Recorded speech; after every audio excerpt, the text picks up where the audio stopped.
বিসমিল্লাহির রহমানির রহিম। প্রিয় ভাই ও বোনেরা, আসসালামু আলাইকুম ওয়া রাহমাতুল্লাহি ওয়া বারাকাতুহু।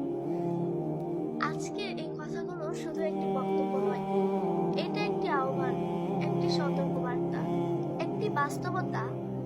আজ আমি এমন একটি বিষয় নিয়ে আপনাদের সাথে কথা বলতে চাই, যেটি হারিয়ে গেলে মানুষ তার সম্মান হারিয়ে ফেলে, সমাজ তার পবিত্রতা হারিয়ে ফেলে, আর ঈমান দুর্বল হয়ে যায়। আর সেই বিষয়টি কি জানেন? সেটি হচ্ছে পর্দা। পর্দা কি এবং কেন পর্দা করতে হয়? পর্দা শুধু কাপড় নয়, পর্দা হলো একটি চরিত্র, একটি লজ্জা, একটি ঈমানের অংশ। কুরআন শরীফে আল্লাহ তাআলা স্পষ্টভাবে নির্দেশ দিয়েছেন পুরুষদেরকে দৃষ্টি সংযত রাখতে, নারীদেরকে শালীনতা বজায় রাখতে। অর্থাৎ পর্দা শুধু নারীর নয়, পর্দা সবার জন্য। হে আমার ভাই, আজ আমি আপনাদের জিজ্ঞেস করতে চাই, আপনি কি সত্যি একজন মুমিন? যদি আপনি মুমিন হন, তাহলে আপনার চোখ কেন নিয়ন্ত্রণে নেই? রাস্তার দিকে তাকানোর আগে একবার ভাবুন, আপনার দৃষ্টি কি হালাল?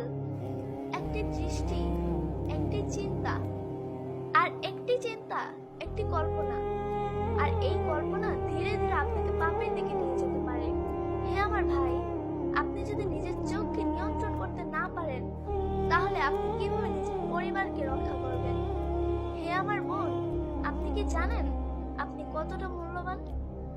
আপনি কোনো সাধারণ কিছু নন, আপনি একটি রত্ন, একটি সম্মান। রত্ন কি কখনো খোলা রাখা হয়? হযরত ফাতেমা রাদিয়াল্লাহু তাআলা আনহা, তিনি এমন এক লজ্জাশীল নারী ছিলেন যে তিনি সব সময় নিজেকে আড়াল করে রাখতেন। হে আমার বোন, আজ আপনি কেন এমন পোশাক পরবেন যা আপনাকে সম্মানিত না করে বরং নজরের বস্তু বানায়? পর্দা কোনো বাধা নয়, এটা আপনার স্বাধীনতার সঠিক পথ, এটা আপনার নিরাপত্তা, একজন মুসলিম নারীর চলার পথ। হে আমার বোন, আপনি এমন ভাবে চলবেন, আপনার চোখ নিচু থাকবে, আপনার পোশাক থাকবে শালীন, আপনার কথা হবে মার্জিত। আপনি পুরুষদের থেকে দূরে থাকবেন, তবে ভয়ে নয়, সম্মানের জন্য। প্রয়োজনীয় কথা ছাড়া অপ্রয়োজনীয় হাসি, অপ্রয়োজনীয় সম্পর্ক সবই ধীরে ধীরে মানুষকে ভুল পথে নিয়ে যায়। আজকের সমাজ, আজ আমরা এমন এক সমাজে বাস করছি যেখানে লজ্জা নেই, সংযম নেই। মানুষ এখন আর চরিত্র দেখে না, দেখে মানুষের শরীর, বডি ফিটনেস। সোশ্যাল মিডিয়ায় প্রতিদিন হাজার হাজার মানুষ নিজেদের সম্মান নিজেরাই নষ্ট করছে। কিন্তু মনে রাখবেন, এই দুনিয়া সাময়িক, আখিরাত চিরস্থায়ী। হে আমার বোন, আজ যদি তুমি নিজের সম্মান রক্ষা না করো, তাহলে তুমি কাঁদবে, কিন্তু তখন আর কিছুই করার থাকবে না।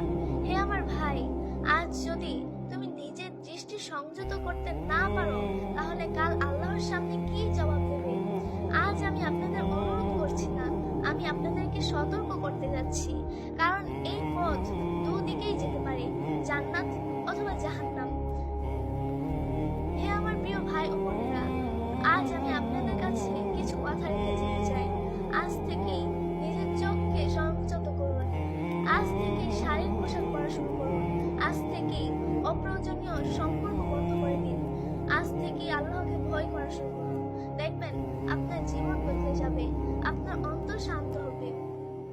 প্রিয় ভাই ও বোনেরা, মৃত্যু আমাদের খুব কাছে, কখন ডাক চলে আসবে আমরা তা জানি না। তাই আসুন আজই আমরা পরিবর্তন হয়ে যাই।